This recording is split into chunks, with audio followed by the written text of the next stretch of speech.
नमस्कार। आज की इस वीडियो में हम पढ़ेंगे एक बहुत सुंदर सी कविता। छोटी सी ही है और बड़ी खूबसूरत है। अ वर्क ऑफ आर्टिफाइस, मार्ज पायर्सी की कविता है। और इस कविता को पढ़कर आपको लगेगा कि औरतों की जो कंडीशन इंडिया में आप देखते हैं या फिर एशियन कंट्रीज़ में देखते हैं, अफ्रीकन कंट्रीज़ में देखते हैं, तो आपको लगता है कि यूरोप या अमेरिका, वहाँ औरतों की कंडीशन बड़ी अच्छी होती है साहब, वहाँ बहुत आज़ादी है, वहाँ वो कुछ भी कर सकती हैं, बहुत प्रोग्रेसिव सोसाइटी है। लेकिन जब इस कविता को आप पढ़ेंगे तो आपको समझ में आएगा कि औरतों के लिए हर जगह दुनिया वैसी ही है। उनके पैरों में वैसी ही बेड़ियां हैं हर जगह। उनकी प्रोग्रेस में बाधाएं खड़ी की जाती हैं, इम्पेडिमेंट्स डाली जाती हैं हर जगह। तो इस पोएम को पढ़ने से पहले थोड़ा सा इस पोएट के बारे में जान लेते हैं। फीमेल हैं। Marge Piercy was born in Detroit, Michigan. तो अमेरिकन ऑथर हैं और इनका जन्म ये 31 मार्च 1936 को हुआ था, डेट्रॉइट मिशिगन में। She is an American progressive activist and writer. वो एक अमेरिकन, प्रोग्रेसिव मान होता है प्रगतिवादी, एक्टिविस्ट मीन्स कार्यकर्ता होते हैं जो लोगों की प्रोग्रेस के लिए खास, अब ये जैसे ये हैं तो ये औरतों की प्रोग्रेस के लिए, औरतों को आगे लाने के लिए कार्य करती हैं। कुछ आपने देखा होगा कि गरीबों को आगे बढ़ाने के लिए, या जैसे महाश्वेता देवी हैं तो वो आदिवासी लोगों को आगे बढ़ाने के लिए काम करते हैं, तो वो एक्टिविस्ट कहलाते हैं। यानी जो समाज के दबे कुचले शोषित वर्ग हैं उनको आगे लाने का जो लोग काम करते हैं, अक्सर वो लोग एक्टिविस्ट कहलाते हैं। तो वो उसी प्रकार की प्रगतिवादी एक्टिविस्ट हैं एंड राइटर और लेखिका हैं। पायर्सी वॉज द फर्स्ट मेंबर, वो पहली सदस्य थी ऑफ हर फैमिली, अपने परिवार की, टू अटेंड कॉलेज, जिन्होंने कॉलेज अटेंड किया, कॉलेज गई पढ़ने। विनिंग अ स्कॉलरशिप, क्योंकि उनको एक स्कॉलरशिप मिली थी, to attend the University of Michigan, University of Michigan में को अटेंड करने की, वहाँ पढ़ने की। Piercy developed a love of books when she came down with the German measles and rheumatic fever in her mid childhood and could do little but read. तो उनके अंदर ये किताबें पढ़ने का शौक कब पैदा हुआ? पायर्सी डेवलप्ड, उनके अंदर विकसित हुआ अ लव ऑफ बुक्स, किताबों के प्रति मोहब्बत, when she came down with German measles and rheumatic fever, जब उनको ये दोनों बीमारियां हो गई थीं और वो बिस्तर पर पड़ी हुई थीं, इन हर मिड चाइल्डहुड, यानी उनका जो बचपन था उसके बीच में, एंड कुड डू लिटिल, और कुछ भी नहीं कर सकती थी, बट रीड, सिवाय पढ़ने के।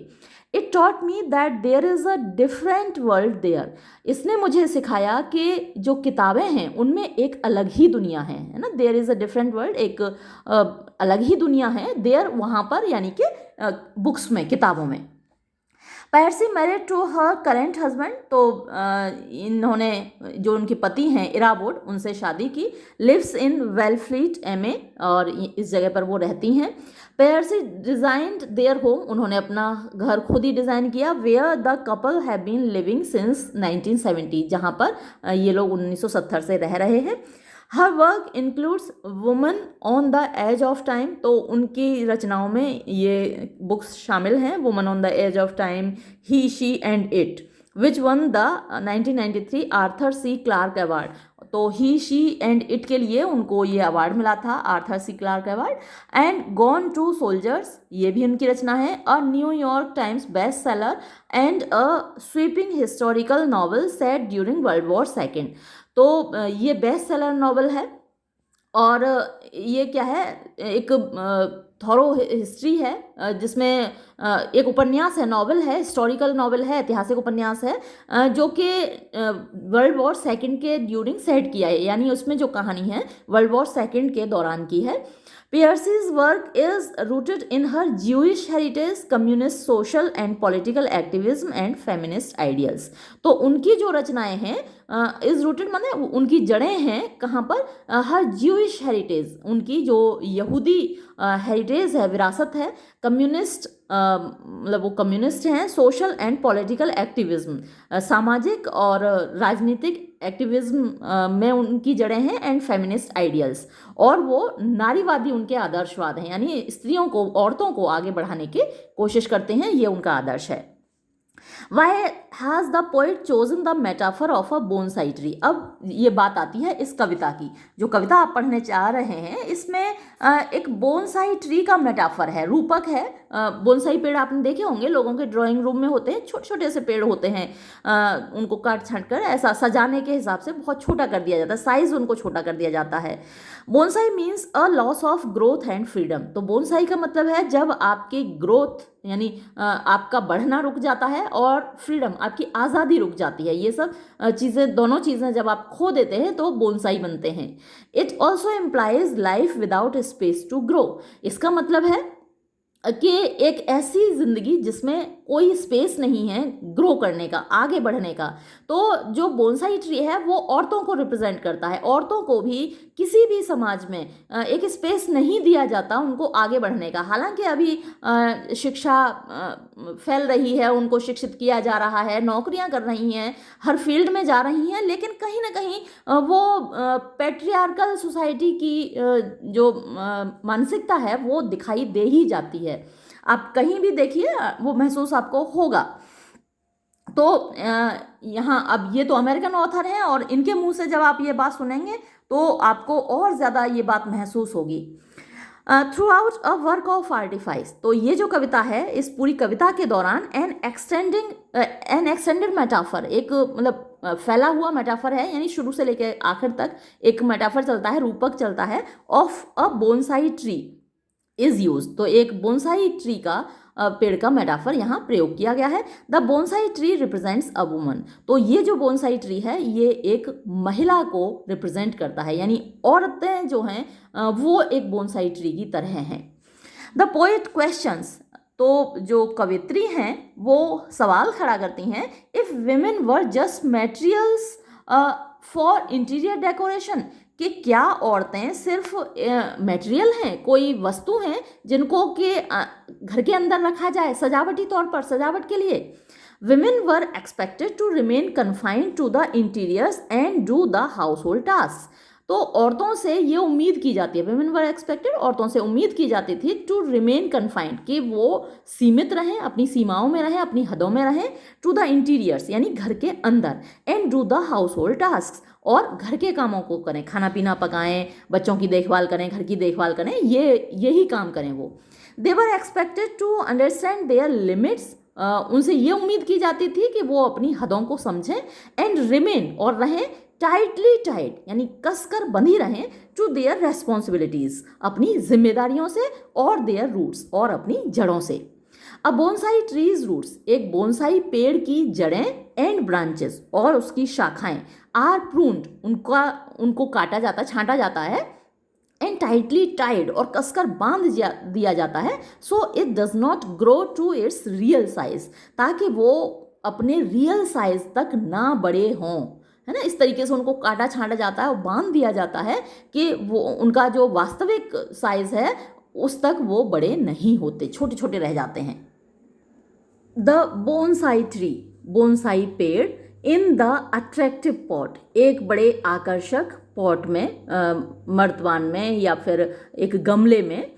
अब ये साथ साथ आप जो औरतों वाला जो वास्तविकता है वो ध्यान में रखते जाइएगा, क्योंकि बोनसाई ट्री तो एक मेटाफर है, वास्तविकता क्या है, यहाँ बोनसाई ट्री की जगह औरतें हैं। तो एक औरत इन द अट्रैक्टिव पॉट, तो बोनसाई ट्री की कौन है, औरत है, और अट्रैक्टिव पॉट क्या है, वो उसका घर है ना। तो घर के अंदर, जिसके अंदर उसको कैद किया गया है, ये चार दीवारी है, तुम्हें यहीं रहना है, तो वो अट्रैक्टिव पॉट है। तो the bonsai tree in the attractive pot, bonsai का पेड़ एक बड़े आकर्षक, एक बड़े खूबसूरत गमले में। Could have grown 80 feet tall on the side of a mountain, यानी वो 80 फीट लंबा होता, कुड हैव ग्रोन वो बढ़ सकता था, 80 feet टॉल 80 फीट लंबा, on the side of a mountain, अगर वो एक माउंटेन की साइड में होता, यानी एक कहीं पहाड़ों के साइड में अगर वो होता तो 80 फीट तक लंबा हो सकता था। अब इसी प्रकार जो औरत है जिसको घर के अंदर कैद किया गया है, अगर उसको मौका दिया जाता तो वो एक इंजीनियर बन सकती थी, वो एक डॉक्टर बन सकती थी, वो एक पायलट बन सकती थी, है ना, वो एक एस्ट्रोनॉट बन सकती थी, कल्पना चावला की तरह हो सकती थी, वो सुनीता विलियम्स हो सकती थी वो, लेकिन उसको घर में कैद कर दिया गया, है ना। तो लगातार यहाँ पर औरतों का मतलब मेटाफर बोनसाई ट्री का है, लेकिन बात औरतों की हो रही है। और वो अगर माउंटेन की साइड पे होता तो 80 फीट लंबा होता और तब तक बढ़ता रहता टिल स्प्लिट बाय लाइटनिंग, जब तक कि उसके ऊपर बिजली ना गिर जाती। स्प्लिट माने उसे दो भागों में ना फाड़ दिया जाता बाय लाइटनिंग, बिजली के द्वारा। तो अब देखिए दुर्घटनाएं कहीं भी हो सकती हैं, है ना। तो औरतें अगर वो औरत जैसे आपने देखा कि कल्पना चावला की भी डेथ हो गई थी ना, तो वो मतलब दुर्घटना हो सकती है, इसलिए ये भी उनसे कह दिया जाता है कि तुम अगर बाहर निकलोगी तो तुम्हारे साथ ये हो सकता है, तुम्हारे साथ वो हो सकता है ना, कोई भी एक्सीडेंट तुम्हारे साथ हो सकता है। तो जैसे ये पेड़ है ये भी बढ़ता जाता जब तक उसके ऊपर बिजली ना गिर जाती और वो दो भागों में ना कट जाता। बट लेकिन अ गार्डनर, एक माली।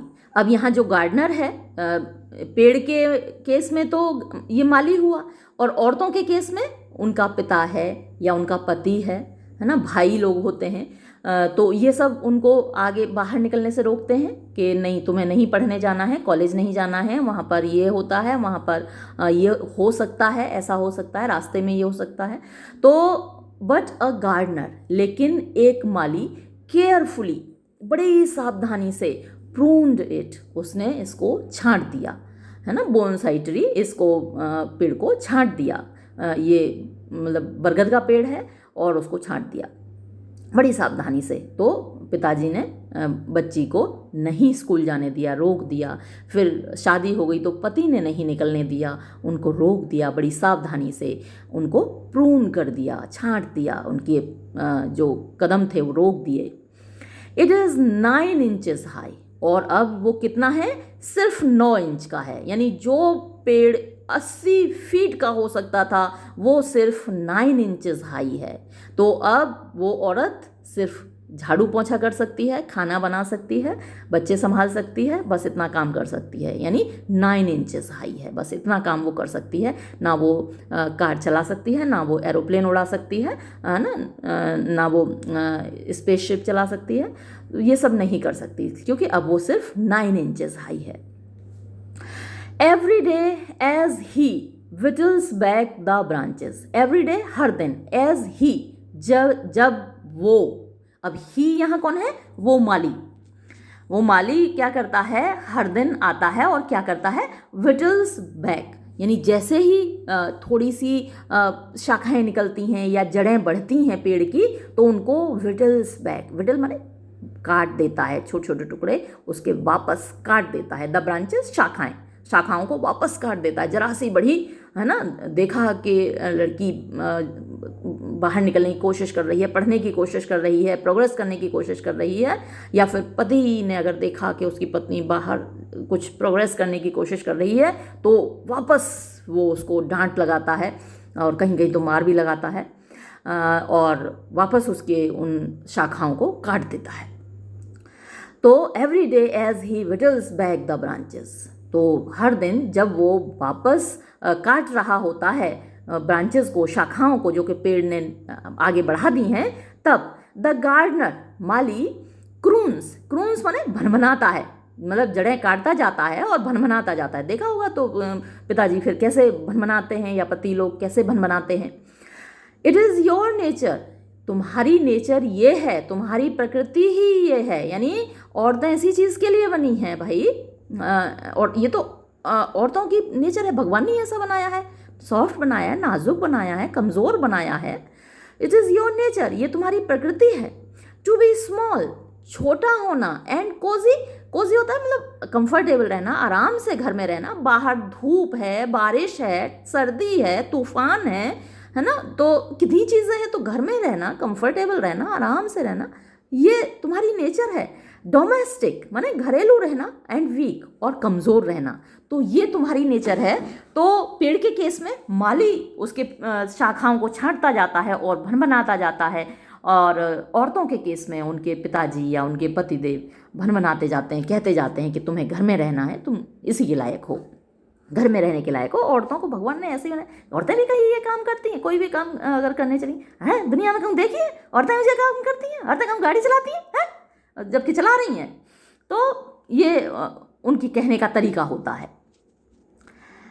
How lucky little tree to have a pot to grow इन।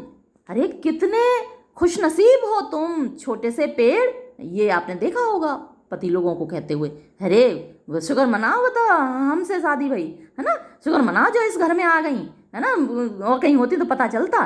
तो हाउ लकी, कितने खुशनसीब हो तुम लिटिल ट्री, छोटे से पेड़, टू हैव अ पॉट, कि तुम्हारे पास एक गमला है, टू ग्रो इन, बढ़ने के लिए, यहाँ पर रहने के लिए, इसमें बढ़ने के लिए तुम्हारे पास एक गमला है, कितने खुशनसीब हो। तो यही बात मर्द करते हैं औरतों से, है, कितनी खुशनसीब हो जो तुम्हारी इस घर में शादी हुई है।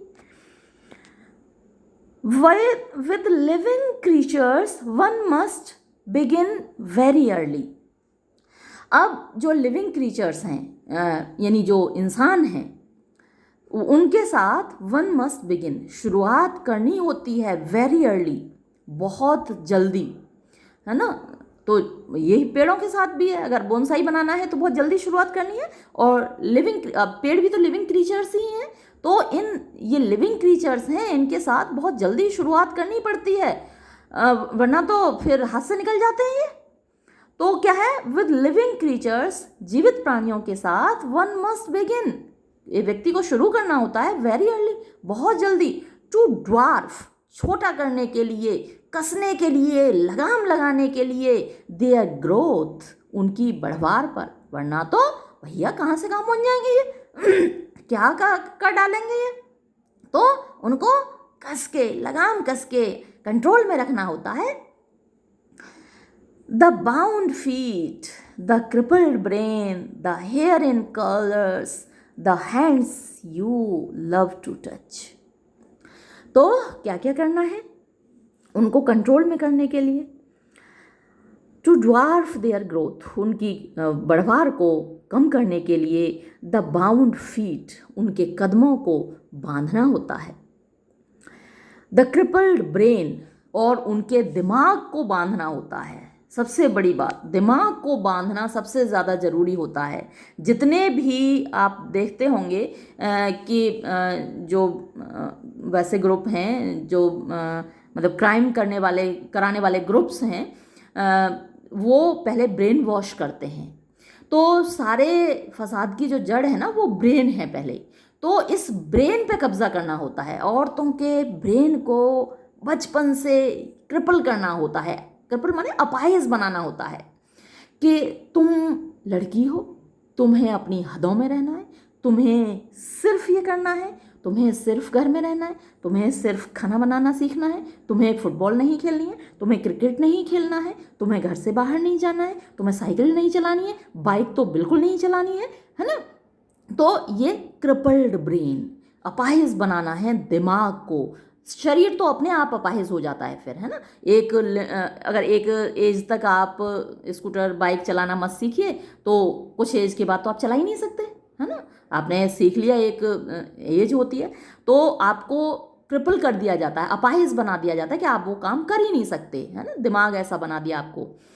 द हेयर इन कर्लर्स, तो जो बाल हैं उनको कर्लर्स से यानी जो गरम करके, जो कर्लर्स होते हैं गरम करके उनको थोड़ा वो कर दिया जाता है, मतलब उनकी ग्रोथ रोक दी जाती है, कर्ल्स कर दिए जाते हैं। तो उसी तरीके से जैसे हेयर को कर्ल किया जाता है गरम चिमटे से, वैसे ही उनको रोकना है उनकी ग्रोथ को। The hands you love to touch, वो हाथ जिनको छूना आपको पसंद है। ये आप दो तरीके से इंटरप्रेट कर सकते हैं, यानी महिलाओं के वो हाथ जो आपको छूना पसंद है, जिनका टच आपको पसंद है, तो उन हाथों को आपको शुरू से सिखाना पड़ता है कि इन हाथों को बाहर नहीं जाना है, इन हाथों को घर के कामों में ही, रोटी बनाने तक, कपड़े धोने तक, झाड़ू पोंछा करने तक ही सीमित रहना है। तो ये हाथ घर में रहेंगे, इनको छूना आपको पसंद है तो इन हाथों को आपको कंट्रोल में रहना सिखाना है। या फिर थोड़ा दूसरा अर्थ ये निकल सकता है कि जो बेटियां हैं, बच्चियां हैं, वो उनको अपने माँ बाप के हाथों में रहती हैं तो उनके वो हाथ पसंद होते हैं, तो उन हाथों को ये ध्यान रखना होता है कि ये जो बेटियां हैं ये हाथ से ना निकलें, है ना। आगे फिर पति को ध्यान रखना होता है कि ये जो पत्नियां हैं ये हाथ से ना निकलें। तो ये सारे बॉन्ड्स हैं, ये सारे इम्पेडिमेंट्स हैं, ये सारे बैरियर्स हैं, ये सारी ऑब्स्टेकल्स हैं जो कि औरतों के रास्ते में डाली जाती हैं ताकि वो अपनी हद में रहें। तो ये थी आज की कविता। उम्मीद है आपको पसंद आई होगी। ये वीडियो मैं यहीं समाप्त करती हूँ। धन्यवाद।